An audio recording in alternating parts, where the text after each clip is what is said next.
Mntanami, ngicela ukuthuma mntanami.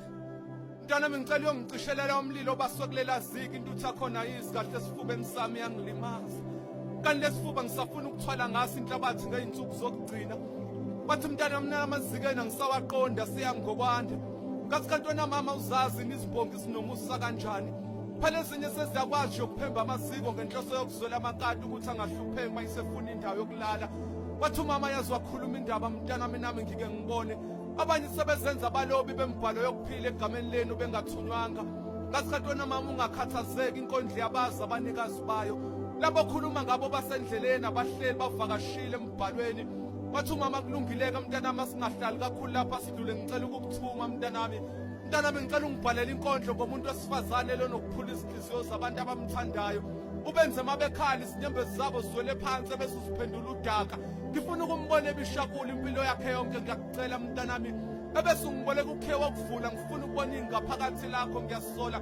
Angathi uThixo umzimba wakhe yona ndawo akwazi ukuzifihla kuye mayifuna sibabaza ubukhulu bakhe. Ngathi ngeke mama ngisizwa kahle ngishaya uvalo uma ukhuluma. Kungenzeka umama amagama akhe isikhomba zomuntu ohamba ebusuku. Kungani umama akaceli ngimbhalele inkondlo ngokufa kukanembeza wakhe ngoba emehlweni akhe. Ngibona ithuna nesithombe somuntu ozimbela lona kuye bese ngifanisa inswebe yakho mama hlambuluka.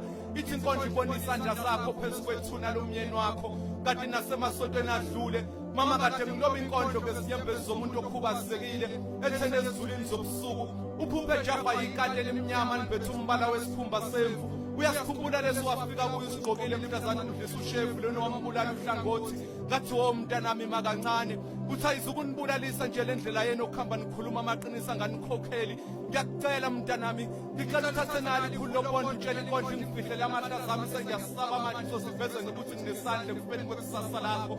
Kanti mntanami sengiyayisola ngiyafisa manje ukukubona uphumelela. Nangimina kumnandi mangikubona ukhala yize ngibona iqhawe emva kwesililo sakho.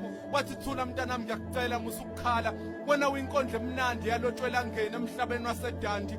Uzoyinqoba lempo obhekene nawo ngiyakwazi igwala yakusaba ukuhluleka. Ngathi pho mina mama ngifike kanjani lana esixukwini sabantu abalahlekelwe yithemba. Wathi umama mntanami phela wena wazalwa impumelelo ingakho ukuhlupheka kokulalisa nekade eziko. Wena ukukhanya ubumnyama isitha sakho. Wena uyimpumelelo yekela ukuzifuna wena ukuthi emhlabeni kwasuke kwasukumiswa amanga kwahlaliswa phansi iqiniso. Ababukelayo baphendula izibukeli kumnyama abathuthe ebusuku bayokwakha emini yaphenduka ubusuku. Wathi ungathukike ndodana ngelinye ilanga uma ubona iqiniso leniqampela amanga. Akhona ndodana namaphutha enzeka